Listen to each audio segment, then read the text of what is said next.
तो अब फिर दोबारा भारत अरब देशों में इतिहास रचने जा रहा है और इसकी वजह से अब भारत में बने कई प्रोडक्ट बिना रोक टोक के ऐसे देशों में जा पाएंगे जहां से भारत हर साल एक बड़ी मात्रा में तेल का इंपोर्ट करता है। जाहिर सी बात है कि जब भारत एक काफी बड़े लेवल पर अपने बनाए प्रोडक्ट इन तेल प्रोड्यूसिंग देशों को एक्सपोर्ट करेगा तो ट्रेडिंग बैलेंस को काबू में लाया जा सकेगा। देखिए, मेक इन इंडिया की शुरुआत 2014 में हुई, लेकिन आज भी भारतीय गुड्स को किसी भी देश में एंट्री मिलने में परेशानी का सामना करना पड़ता है। अब भी कई सारे ऐसे देश हैं जहां भारतीय प्रोडक्ट एक्सपोर्ट करने के लिए एक हैवी कस्टम ड्यूटी पे करनी पड़ती है। यही कारण है कि ऐसे देशों में भारतीय एक्सपोर्ट कॉम्पिटिटिव नहीं रह जाता। लेकिन फिर भी भारत ने इसका इलाज निकाल लिया है और इलाज है फ्री ट्रेड एग्रीमेंट। आज भारत 20 से ज्यादा देशों के साथ फ्री ट्रेड एग्रीमेंट साइन कर चुका है, जिसकी वजह से आज बिना किसी कस्टम ड्यूटी के भारतीय मैन्युफैक्चरिंग प्रोडक्ट्स दूसरे देशों में पहुंचाए जा रहे हैं।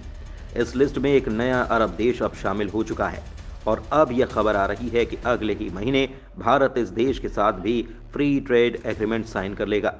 यूएई के बाद अब ओमान भारत के साथ एफटीए यानी कि फ्री ट्रेड एग्रीमेंट साइन करने जा रहा है और अगले ही महीने इसको लेकर एक एग्रीमेंट साइन कर लिया जा सकता है।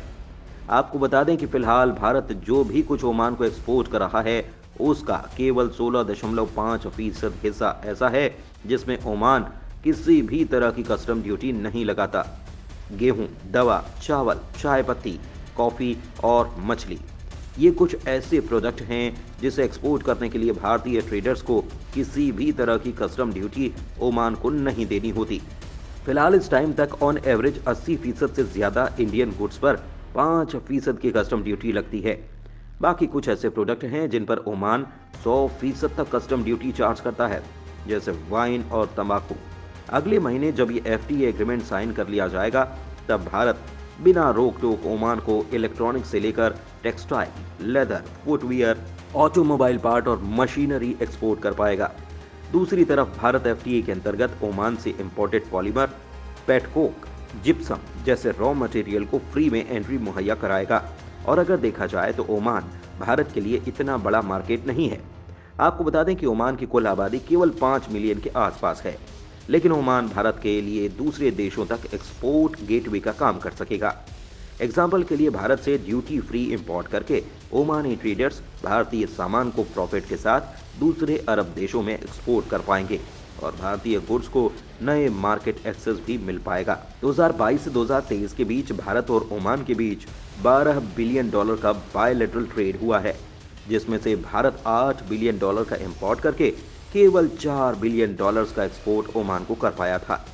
अब ओमान से भले ही पेट्रोकेमिकल और रॉ मटेरियल का इंपोर्ट भारत में बढ़ेगा, लेकिन भारत के कम से कम 150 प्रोडक्ट्स और फिनिश गुड्स ओमान में एंट्री ले पाएंगे और हमारे हिसाब से इस एग्रीमेंट की वजह से ओमान और भारत के बीच ट्रेडिंग बैलेंस को भी कम किया जा सकेगा। बात करें कुछ पैसिफिक प्रोडक्ट्स की, जैसे कि टेक्सटाइल, गारमेंट और फुटवियर की, तो बांग्लादेश, वियतनाम और कंबोडिया जैसे देश आज स्पेशल स्टेटस मिलने की वजह से आगे निकल चुके हैं और भारत के लिए इसे कंपनसेट करने का केवल एक ही तरीका है और ये तरीका है free trade agreement.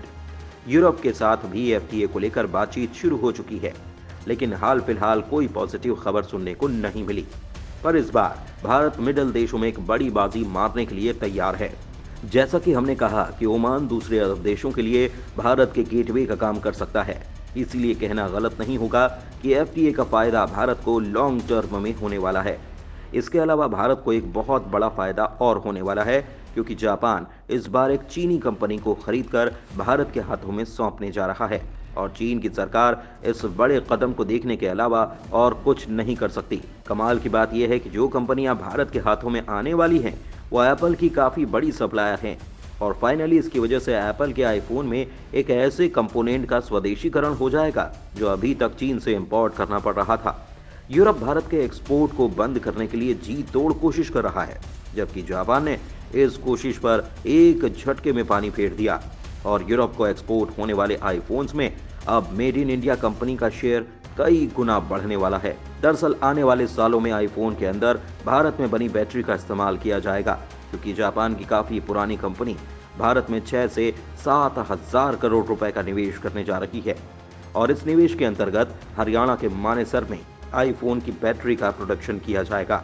Japan based company DD इस निवेश को करने जा रही है और इस प्लांट में एक्सक्लूसिवली एप्पल के प्रोडक्ट्स के लिए बैटरी का प्रोडक्शन किया जाएगा और शुरुआत में एप्पल के हैंडसेट की बैटरी यहां पर मैन्युफैक्चर की जाएंगी, लेकिन बाद में एप्पल लैपटॉप, स्मार्ट वॉच और आईपैड जैसे प्रोडक्ट के लिए भी इस प्लांट में प्रोडक्शन किया जाएगा। अब कमाल की बात सुनिए, जिस जापानी कंपनी की बात हम आपसे यहाँ पर कर रहे हैं, उस कंपनी ने साल 2005 में चाइनीज कंपनी के एग्जीबिशन के बाद ही बैटरीज के प्रोडक्शन में कदम रखा था। इस चीनी कंपनी का नाम एंट्रिक्स टेक्नोलॉजी लिमिटेड है, जो चीन की काफी पुरानी एनर्जी स्टोरेज डिवाइस मैन्युफैक्चरर थी।